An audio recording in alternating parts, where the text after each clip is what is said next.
Jeeva today பார்வையாளர்களுக்கு வணக்கம். இன்றைய நேர்காணலில் தேசிய தவ்ஹீத் கூட்டமைப்பினுடைய நிறுவனரும் தலைவரும் ஆகிய பிஜே அவர்கள். சர்வதேச அரசியலை பொறுத்தவரையும் ஜியோ பாலிடிக்ஸு உங்கள்கிட்ட நான் தொடர்ந்து உரையாற்றிக்கிட்டு இருக்கேன். நீங்களும் மத்திய தரைக்கடல் அந்த பகுதியில் உள்ள நாடுகளினுடைய அரசியல், மேற்கத்திய நாடுகளின் அரசியல், சமீப காலமாக அமெரிக்கா வெர்சஸ் ஐரோப்பியாவுக்கு நடைபெறுகின்ற பிரச்சனைகள், வரி விதிப்புகள், ரஷ்யாவினுடைய மாற்றம், சீனாவினுடைய மேலாண்மை, இது குறித்தெல்லாம் நம்ம தொடர்ச்சியாக நம்ம பேசிக்கிட்டே இருக்கிறோம். இப்போ நீங்கள் கவனித்து பார்த்தீங்கன்னா கொஞ்சம் ஒரு வித்தியாசமாக இருக்குது. இப்போ நம்ம ஒரு பொலிட்டிக்கல் வேர்ல்டு பொலிட்டிக்கல் அப்சர்வ் பண்ணுறவங்களுக்கு கொஞ்சம் வித்தியாசமான பார்வையாக இருக்குது. ஆப்கானும் பாகிஸ்தானும் மோதிக்குது. ஒசாமா பின்லேடனே பாகிஸ்தானில் வந்து தான் ஒளிஞ்சுக்கிட்டாருன்னு ஒபாமா சொல்லி பாகிஸ்தானுக்குள்ள குண்டு போட்டு தான் கொண்டாங்க ஒசாமா பின்லேடனை. ஆனால் பார்த்தீங்கன்னா இன்னைக்கு ஆப்கானுக்கும் பாகிஸ்தானுக்கும் சண்டைங்கிறது கேட்க புதுசாக இருக்கு. ஒருவேளை எங்களுக்கு இது புதுசாக இருக்காளா? உங்களுக்கு ஏற்கனவே இந்த மாதிரி சண்டைகள் பார்த்துருக்கீங்களான்னு எனக்கு தெரியல. இந்த சண்டையை எப்படி புரிஞ்சுக்கிறது? இதில் இந்தியா தாலிபான்களுக்கு ஆதரவாக இருந்ததை நம்ம எப்படி புரிஞ்சுக்கிறது? ஜியோ பாலிடிக்ஸ் எப்படிலாம் போகுது? இதை எப்படி பார்க்குறீங்க நீங்கள்? அதாவது இப்போ ஆப்கானிஸ்தானோடு இப்போ இந்தியா நெருங்கி வருகிறது. அந்த விஷயத்தை பற்றியும், ஆப்கானிஸ்தானுக்கும் பாகிஸ்தானுக்கும் என்ன பிரச்சனை என்பதை பற்றியும் அறிந்து கொள்வதாக இருந்தால், அந்த ஆப்கானுடைய மக்களை பற்றி நம்ம முறை அறிஞ்சிக்கிறணும். ஆப்கானில் வந்து பஷ்தூன்கிற ஒரு இனத்தவர்கள் அதிகமாக இருக்கிறாங்க. ஒரு 70% மொத்த ஆப்கான் மக்களில் பஷ்தூன்கிறவங்க பழங்குடியினர். அவர்கள் பழங்குடியினர் என்று சொன்னால் உலகத்தில் இருக்கிற பழங்குடிகளில் பெரிய பழங்குடி அதுதான். அதிகமான மக்கள் கொண்ட 11 கோடி பேர், 11 கோடி பேர் உலகத்தில் இருக்கிறாங்க. பெரிய அளவுல பழங்குடிகள். அந்த பழங்குடிகள் என்னன்னு கேட்டா எப்போதும் ஆயுத குழுவாவே இருப்பாங்க. அவங்க இஸ்லாமுக்கு முன்னாடியே, இஸ்லாமா பிறகு ஆயிட்டாங்களே தவிர, இஸ்லாமுக்கு முன்னாடி அவங்க என்ன செஞ்சாங்கன்னா, அவங்க ஒரு ஆயுத குழுவாக இருந்து யாருக்கும் கட்டுப்பட மாட்டாங்க. அவங்க தங்களுக்குள்ள ஒரு குழு வைத்துக் கொள்வார்கள். அவங்களுக்கு தான் அரசாங்கங்கள்லாம் கொஞ்சம் பயந்து போவாங்க. அப்படியான ஒரு இனத்தை சேர்ந்தவர்கள் தான் அந்த பஷ்தூன்கிற இனத்துக்காரங்க. இந்த பஷ்தூன் இனத்தவர்கள் வந்து ஆப்கானிஸ்தானில் வந்து 70 பேர் இருக்கிற மாதிரி, பாகிஸ்தானில் அதனுடைய பார்டரில் ஒரு 15% 20% இருக்கிறாங்க. பாகிஸ்தானுக்குள்ளேயும் இந்த பஷ்தூன்கிற இனத்துக்காரங்க இருக்கிறாங்க. இந்தியாவில் கூட ஒரு சின்ன அளவில் இருக்கிறாங்க. இந்தியாவில் கூட நம்ம எல்லை காந்தின்னு சொல்லுவாங்கல்ல, கான் அப்துல் கஃபார் பஷ்தூன் தான். அவரு பஷ்தூன்காரர் தான். அவரு அவங்க மொழி என்ன மொழி? தாய்மொழி என்னது அவங்களுக்கு? பஷ்தோ மொழி. அந்த மொழி சொல்றாங்க. ஆப்கான் மொழிங்கிறாங்கல்ல, அந்த மொழி தான் பஷ்தோ மொழின்னு அது பேர் வச்சிருக்கிறாங்க. அவங்க ஒரு மொழி பேசுவாங்க. அப்ப இந்த பஷ்தூன் இனத்தவர்கள் பாகிஸ்தான்லயும் 70% இருக்கிறாங்க. ஆப்கானிஸ்தான்ல ஒரு 70% பேர் அவங்க இருக்கிறாங்க. பாகிஸ்தான்ல 15% 20% இருக்காங்க. அந்த பார்டர் அந்த வகையில் இருக்கிறாங்க. அப்படி இருக்கும் பொழுது ஆப்கானிஸ்தான்ல இந்த மாணவர் அமைப்பு வந்து ஆட்சிக்கு வந்து அவங்க கலைக்கப்பட்டு பிறகு அமெரிக்கா கையில் போன பிறகு இஸ்லாமிய ஆட்சிக்காக வேண்டி அவங்க போராடிட்டு இருக்கிறாங்க ஆப்கானிஸ்தான்ல. அதனுடைய தாக்கம் வந்து இங்கேயும் வருது. அதே இனத்தவர்களாக இருக்கிறதுனால பாகிஸ்தானில் இருக்கக்கூடிய பஷ்தூன் மக்களும் நம்ம வந்து இஸ்லாமிய ஆட்சியை உண்டாக்கணும், பாகிஸ்தானுக்குள்ள வந்து அரசாங்கத்தை காலி பண்ணணும்.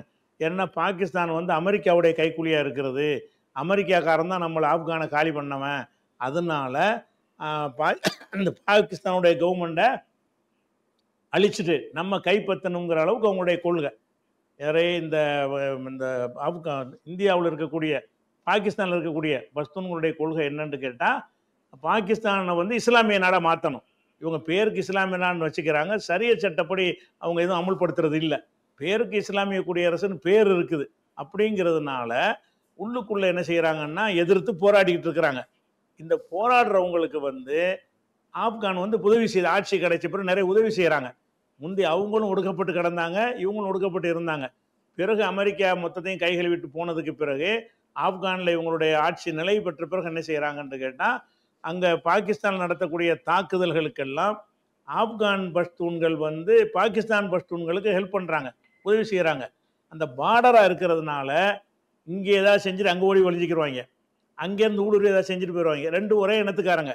அதாவது ஆப்கானும் அந்த பார்டரை பார்த்தீங்கன்னு சொன்னால் இந்த பாகிஸ்தான்லையும் இவன் தான் இருப்பான், ஆப்கான்ல அவன் தான் இருப்பான், ஒரே ஜாதி தான் இருப்பான். ம், ரெண்டுலையும் ம், ம். பஷ்டூன்கள் இருக்கிற காரணத்தினால ஒருத்தருக்கு ஒருத்தர் அடைக்கலம் கொடுப்பது, பாதுகாப்பு கொடுப்பதெல்லாம் செய்யறதுனால பாகிஸ்தானுக்கு தலைவலியா இருக்குன்னு சொல்லி என்ன செய்யறாங்கன்னா 2-3 தடவை விமானத்தின் மூலமாக போட்டெல்லாம் குண்டு போட்டு அவங்களுடைய இலக்குகள் அழிச்சாங்க.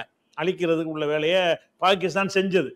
அதுக்கு போட்டியா என்ன செய்யறாங்கன்னா அவன் வந்து இவர்களுடைய அலுவலகங்களை தாக்குறது, அரசு அலுவலகங்களை தாக்குறதுன்னு செஞ்சிட்டு இருக்கிறாங்க. இந்த மாதிரி போயிட்டு இருக்கும் பொழுது ஆப்கான் என்ன செய்யறாங்கன்னு கேட்டா ஆப்கானுக்குள்ள நுழைஞ்சு அடிச்சாங்க.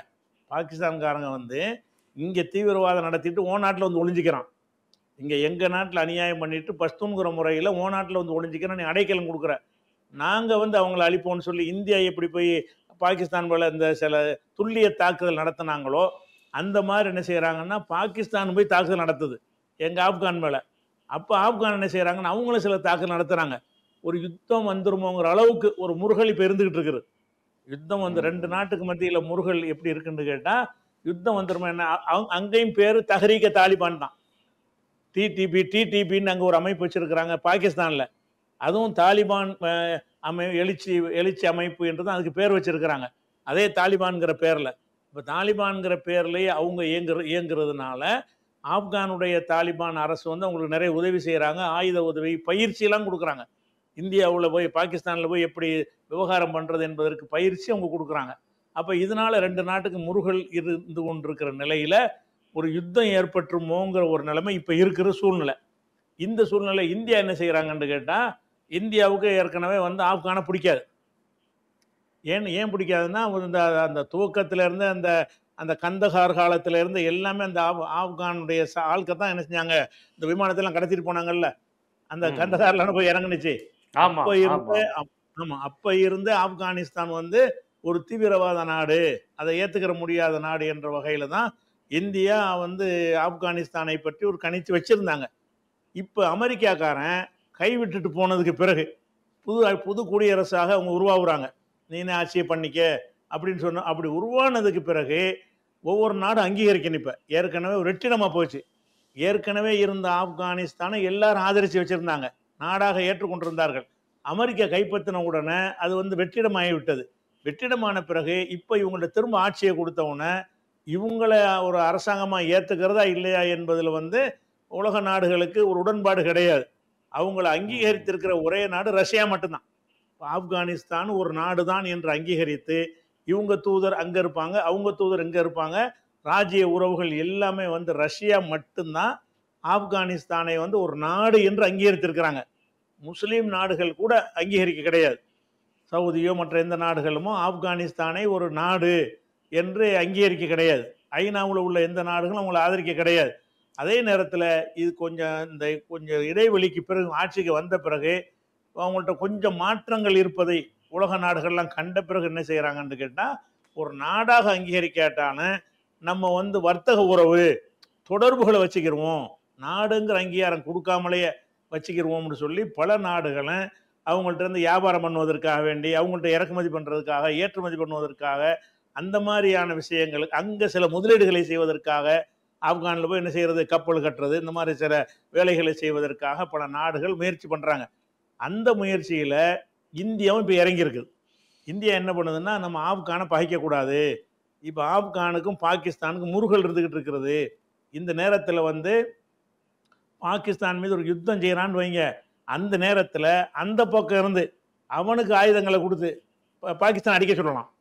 இந்த ஆப்கானிஸ்தானோட ஒரு உறவு இருந்துச்சுன்னு சொன்னால் நமக்கு வசதியாக அந்த ஆப்கானிஸ்தானை பயன்படுத்த முடியும் அப்படின்ட்டு உணர்ந்து என்ன செய்கிறாங்கன்னா, இப்போ உள்ள மத்திய அரசாங்கம் ஆப்கானோட நல்ல நெருக்கத்தை வச்சிருக்கிறாங்க. இந்த அளவு வச்சிருக்கிறாங்க. அதாவது பாகிஸ்தானை அடிக்கிறதுக்கு மிரட்டுறதுக்கு ஆப்கானோட நாங்க நட்பு வச்சுக்கிறோம், இதான் ராஜதந்திரம். அப்படிதான் அது உதவலாம்ங்கிறதுக்காக வேண்டி செய்யறாங்க. அதுக்கு என்ன அடையாளம் என்ன செய்யறாங்கன்னு கேட்டா, சில துறைகள்ல கப்பல் கட்டும் தொழில் இந்த மாதிரி விஷயத்துல இந்தியா அங்க போய் முதலீடு பண்றாங்க எங்க ஆப்கானிஸ்தான்ல. அப்படின்னா என்னன்னு கேட்டா, அவங்களுடைய கஷ்டத்துக்கு உதவுற மாதிரி தானே அதை செய்யறாங்க. அது போக அவங்களுக்கு வந்து இங்க அங்கீகரிக்காட்டாலும் இங்க ஒரு தூதரகத்துக்கு அனுமதி கொடுத்துருக்குறாங்க. அங்கீகரிக்கல, நாடாக அங்கீகரிக்கல, அவங்களுடைய தூதரகத்தை அங்க வச்சுக்கிடலாம். ஏன்னா கொடுக்கல் வாங்கல், வியாபாரம், பேச்சுவார்த்தையெல்லாம் நடத்த வேண்டியிருக்கனால அவங்களுக்குன்னு ஒரு அலுவலகம் வேணும்னு வச்சு தான் அந்த பாகிஸ்தானுடைய அமைச்சர்கள்லாம் வந்து 2 நாளைக்கு முன்னாடி டெல்லியிலே வந்து அவங்களுடைய தூதரகத்தில் வச்சு பேட்டி கொடுக்குறாங்க. அவங்கள அழைச்சி செய்தியாளர்களை சந்திக்க வைக்கிறாங்க. அந்த சந்திக்க வச்சு பேசியெல்லாம் நடக்கும் பொழுது எதுக்கு அவங்கள வர வச்சிருக்கிறாங்கன்னு கேட்டால், பாகிஸ்தானோட எங்களுக்கு நெருக்கமாக இருக்குது, முஸ்லீம்கிற அடிப்படையில் உன்னோட அவங்க சேர மாட்டாங்க அப்படி மெசேஜ் கொடுக்குறாங்களாம் பாகிஸ்தானுக்கு. பாகிஸ்தானுக்கு என்ன மெசேஜ் வைக்கிறாங்கன்னா, ஆப்கான் முஸ்லீமாக இருந்தாலும் எங்களோட தான் இருக்கிறாங்க, உனக்கு பக்கம் நிற்க மாட்டாங்க, எங்கள் பக்கம் நிற்பாங்கன்னு சொல்லும் பொழுது பாகிஸ்தானுக்கு ஒரு செக். அதுபோக இவங்க ஒரு போராளி குழுவாக வேற இருக்கிறாங்களா, அவங்களுக்கே வந்து அந்த பஸ்தூன் மக்கள் வேற அங்கே இருக்கிறாங்களா, அவங்களெல்லாம் வந்து இவங்க சொன்னா தான் கேட்பாங்க ஆப்கான். அவங்களெல்லாம் ஒரு பக்கம் அந்த பக்கம் உசுப்பி விட்டாங்கன்னு வைங்க, பாகிஸ்தான் இந்தியா வார்னு வரும் பொழுது அங்கேருந்து பஷ்தூன் மக்கள் அந்த சைட்லேருந்து நுழைஞ்சு உள்ளே வந்தான்னு வைங்க, அப்போ இங்கேருந்து இந்தியா போனுச்சுன்னு வைங்க, பாகிஸ்தானை வந்து ஒன்றும் இல்லாமல் ஆக்கிடலான்னு ஒரு கால்குலேஷன் பண்ணுறாங்க இந்திய கவர்மெண்ட்.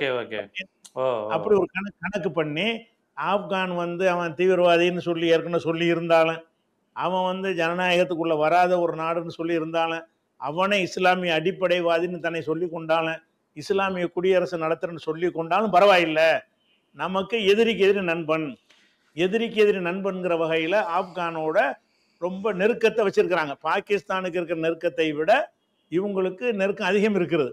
யார் அந்த ஆப்கானோட இந்தியாவுக்கு நெருக்கம் இருக்கிறது. அதனால தான் இப்போ அந்த இதை பண்ணிட்டு இருக்கிறாங்கன்னு வைங்களேன்.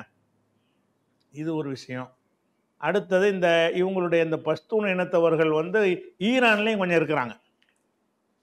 ஈரான்லேயும் ஒரு கணிசமான பேர் இருக்கிறாங்க. ஆனால் அது பார்டரில் வராது. இந்த 2 தான் பார்டராக இருக்குது.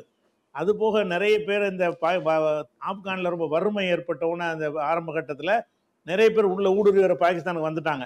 இப்போ இந்த நாடை விட்டு வெளியேற்றணும்ன்ற பிரச்சனைலாம் இருக்குல்ல, அதெல்லாம் கூட அங்கே இருக்குது.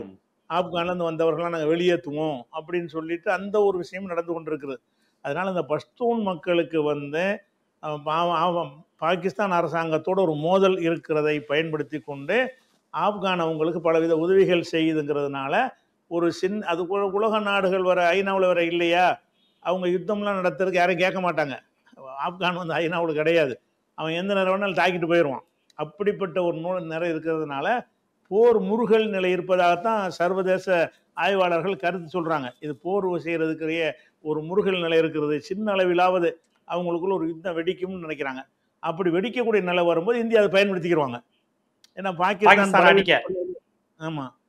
பாகிஸ்தான் பலவீனப்படுறது தானே இந்தியாவுக்கு நல்லதுன்னு நினைப்பாங்க. அந்த ஒரு அடி சைனாவோட எல்லாம் நெருங்கிட்டாங்க. ஆனா நாமளே 2 வாரத்துக்கு முன்னாடி பேசணும், பாகிஸ்தான்காரனுக்கு ஏதாவது இஷ்யூனா நான் வருவேன், சவுதி அரேபியா ஒரு ஒப்பந்தம் போட்டதை 2 வாரத்துக்கு முன்னாடி நம்ம பேசணும். நம்ம ஜீவா டுடேல நீங்க பேசுனீங்க. இப்ப ராணுவ ஒப்பந்தம் இருக்கு. ஆப்கானை விட சவுதி அரேபியாங்கிறது உலக அளவில் வலிமையான நாடும் கூட, பணக்கார நாடும் கூட, இது அங்கீகரிக்கப்பட்ட நாடும் கூட. இப்ப சவுதி அரேபியா பாகிஸ்தான் பக்கம் வந்து நிக்கிறான், நாம ஆப்கான் பக்கம் போய் நிக்கிறோம்னா அது எப்படி, யாரு வலிமை பெறுவாங்க? அதாவது பாகிஸ்தானோட சவுதி நிற்பது வந்து ஒன்லி பொருளாதாரத்துக்காக தான். அவன்கிட்ட காசு பணம் இருக்குது, அதனால பாகிஸ்தானுக்கு சப்போர்ட் பண்ணுவான், அதை கொண்டு செய்வான். பாகிஸ்தான் வந்து ஆயுதங்கள் மூலமா அவனுக்கு காப்பாற்றுவான். ஆப்கானிஸ்தானை பொறுத்த வரைக்கும் அவனால் நமக்கு ஒண்ணுமே வராது. அவன் நம்மளோட கஷ்டத்தில் இருக்கிறான். நமக்கு அவனுக்கு ஆயுதம் நமக்கு தர முடியாது, நமக்கு காசு அவன் தர முடியாது.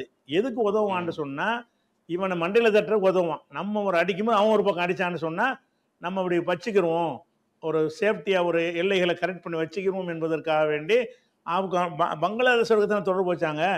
பங்களாதேஷோட இந்தியா தொடர்பு வச்சாங்கன்னு சொன்னா அந்த பாகிஸ்தான் பிரச்சனை சுத்தி உள்ள எல்லா நாடும், ஆமா சுத்தி உள்ள எல்லா நாடும் எங்களுக்கு இணக்கமா இருக்கிறாங்க, நீ மட்டும்தான் தனிச்சு நிக்கிற அப்படின்னு பாகிஸ்தானை காட்டுறதுக்காக வேண்டி என்ன செய்யறாங்கன்னா அந்த வேலையை செய்யறாங்க.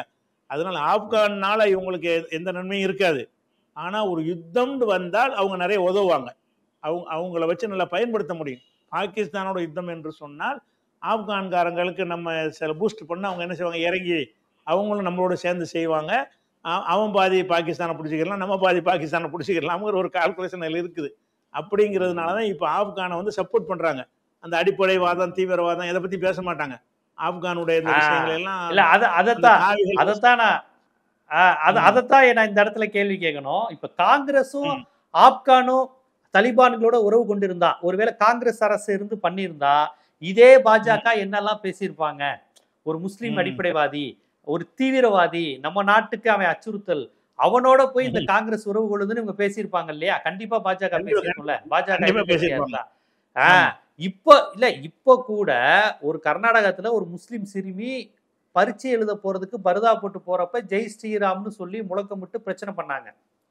ஆமா பருதா போடுற பிரச்சனை உத்தரப்பிரதேசத்துல ஒரு முஸ்லிம் வீடு முன்னாடி புல்டோசரை கொண்டு வந்து வைக்கிறாங்க. பருதா போடுவதன் மூலமாக திருட்டுத்தனங்கள் அதிகரிக்குது, முகம் அடையாளம் கண்டுபிடிக்க முடியல, எலெக்ஷனுக்கு பருதா போட்டு வந்தா யாருன்னு கண்டுபிடிக்க முடியலன்னு இப்ப வரையும் பாஜகவினர் வந்து பிரச்சனை பண்ணிக்கிட்டு இருக்கிறாங்க. தீவிரவாதிகள் யார் என்பதை அவர்கள் உடைகளை வைத்து கண்டுபிடிங்க, தொப்பி போட்டிருக்கானா வருது அதை வச்சு கண்டுபிடிங்கன்னு மோடி ஓப்பனாவே பேசினாரு. சோ இந்த நாட்டின் குடிகளாக, இந்த நாட்டின் பூர்வ குடிகளா இருக்கக்கூடிய உத்தரப்பிரதேச முஸ்லீம், பீகார் முஸ்லீம், இவனை எல்லாம் தீவிரவாதி, வங்கதேசத்துக்காரன், ரோஹிங்கியா முஸ்லீம், இவன் வந்து குண்டு வைப்பான்னு சொல்லிட்டு ஆப்கானோடையும் தலிபான்களோடையும் இவங்க ரகசியமா கூடிக்கிறதுங்கிறது, அப்ப இவங்க பேசுற இந்துத்துவம்ங்கிறது ஒரு பொய் தானே. மக்கள் இந்து மக்களிடம் இவர்கள் நம்மளாம் இந்துக்கள், அதுவும் உண்மை இல்ல. பேசுற புர்கா பரத அணிகிற காரணத்தினால் அவங்களோட நாங்க உறவு வைக்க மாட்டோம்னு சொல்லணும்ல. சொல்லணும்ல. அரசியலுக்கு தான் பண்றாங்க, பொய் தான் அது பண்றாங்கல்ல. அது எப்படி? அது மட்டும் இல்ல, பாரதிய ஜனதாவினுடைய அகண்ட பாரதத்துல ஆப்கான் வருது. ஆப்கான் வந்து காந்தார தேசம், மகாபாரதம் நடந்த இடம். சோ அத வந்து எங்கன்னா நம்ம அகண்ட பாரதத்துல கொண்டு வரணுங்கிறது RSS அஜெண்டா. அப்புறம் இன்னைக்கு தாலிபான்கள் வந்து அகண்ட பாரதத்தை ஏத்துப்பாங்களா? சட்டத்திலையும் ஆப்கானையும் சேர்த்திருப்பாங்க. CAA கொண்டு வந்தாங்கல்ல, ஆப்கானும் சேரும். ஆப்கான், பாகிஸ்தான், பங்களாதேஷ்ல இருந்து வரக்கூடிய முஸ்லிம் அல்லாத சொல்லி போட்டாங்கல்ல. அதனால கணக்கு பண்ணி வச்சிருக்காங்க. இப்ப ஆப்கான்ல இருக்க தாலிபான்கள் வந்து அகண்ட பாரதத்தை ஏத்துக்குவாங்களா? Very good. இது வந்து மகாபாரதம் நடந்த இடம், ஏத்துக்குவாங்களா? அப்ப இது என்ன ரகசிய கூட்டணி? இது என்ன, இதுல என்ன நேர்மை இருக்குங்கிற கேள்வி வருதுல்ல பாஜக. எல்லாம் எதிரிக்கு எதிரி நண்பன்கிற ஒரு விஷயம் தான். வந்துட்டா கொள்கையெல்லாம் போயிடுது, அவ்வளவுதான். பாகிஸ்தானுக்கு எதிராக இவனை யூஸ் பண்ண முடிஞ்சானோ பயன்படுத்திக்கிறோம். இது வந்து என்னன்னு கேட்டா, காங்கிரஸும் கூட இந்த நேரத்துல வந்து எதிர்த்து பேச மாட்டாங்க. ஏன்னு கேட்டா, இவன் எதுக்கு செய்யறாங்கிறது மக்கள்கிட்ட கொண்டு போவான்னு கேட்டா, நாட்டுடைய பாதுகாப்புக்காக நாங்க இதை செய்யறோம், பாகிஸ்தான் தான் நமக்கு, பாகிஸ்தான் தான் எதிரின்னு ஆழமா பதிய வச்சுட்டாங்கல்ல. அந்த பாகிஸ்தானுக்கு பாடம் கற்பிப்பதற்கு நான் யாருடைய ஒத்துழைப்பு வேண்டாலும் நாங்க வாங்குவோம் அப்படிங்கிற ஒரு மெசேஜ் இருக்கிறதுனால காங்கிரஸோ இடதுசாரிகளோ கூட இதை எதிர்க்க மாட்டாங்க. தீவிரமா எதிர்த்தாங்கன்னா வேற கலர் குத்திடுவாங்க, தேச விரோதின்றாங்க, இல்ல. இடதுசாரிகள் தங்களை வந்து இந்து நாடுன்னு சொல்லல, எந்த கம்யூனிஸ்டும் இது இந்து நாடுன்னு சொல்லல, இந்துத்துவம் பேசல. இவங்க தானே அப்படி பேசுறாங்க. மாட்டுக்கறி வச்சிருந்தான்னு சொல்லி ஒரு முஸ்லீம் பெரியவர் அக்லத்தை உத்தரப்பிரதேசத்துல அடிச்சு கொண்டது இவங்க தானே. இவங்க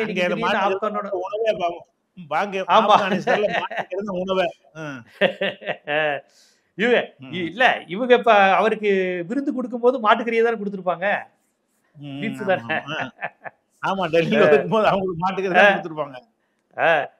ஒபாமா ட்ரம்ப் எல்லாம் வந்தா இவங்களே போய் பீஃபை கொடுத்துருவாங்க. இப்ப முதலா இந்தாங்க சாப்பிடுங்க அப்படின்னு மாதிரி போயிட்டு இருக்கு.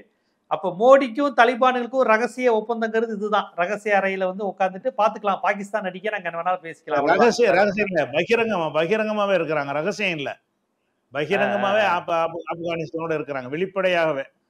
ஆப்கானும் நாங்க ஆப்கானோட நிக்கிறோம், ஆப்கானுக்கு உதவி செய்வோம் அப்படிங்கிற மாதிரி தான் பகிரங்கமா வச்சிருக்கிறாங்க. அப்படி வச்சாதான் பகிரங்கமா வச்சாதான் லாபம். பாகிஸ்தானுக்கு பயம் வரும், அதான் ரகசியமா இருந்தா பயம் வராது. இதை வெளிப்படையா வச்சாதான் பாகிஸ்தான் யோசிப்பான், ஆஹா இவங்க அங்கிட்டு சேர்ந்தாங்க. அதுக்கு வேண்டியது வெளிப்படையா சொல்வதுதான் அது ராஜதந்திரத்துக்கு அது கரெக்டு தான். அது வெளிப்படையா தான் சொல்லணும். அது வெளிப்படையா அறிவிச்சு அது ஆப்கானிஸ்தானோட ரொம்ப நெருக்கமா இருக்கிறாங்க. ஆனா ஆப்கானிஸ்தானை பத்தி இதுவரைக்கும் அவங்க பேசிட்டு வந்த எந்த வாதத்தையும் இனிமே பேச மாட்டாங்க. இந்த அடிப்படைவாதம், அது இது தீவிரவாதம், அது எதுவுமே பேச மாட்டாங்க. ஆப்கானை பட்டு சைலண்ட் ஆயிடுவாங்க காவிகள் இனிமே. கண்டிப்பா ரகசிய அறையில் நடந்த பேச்சுவார்த்தை அல்ல, பகிரங்கமாக நாங்கள் ஆப்கானை ஆதரிக்கிறோம், தலிபான்களை ஆதரிக்கிறோம் என்று இந்து ராஷ்டிரா பேசுற ஒரு கட்சி பேசுகிறது.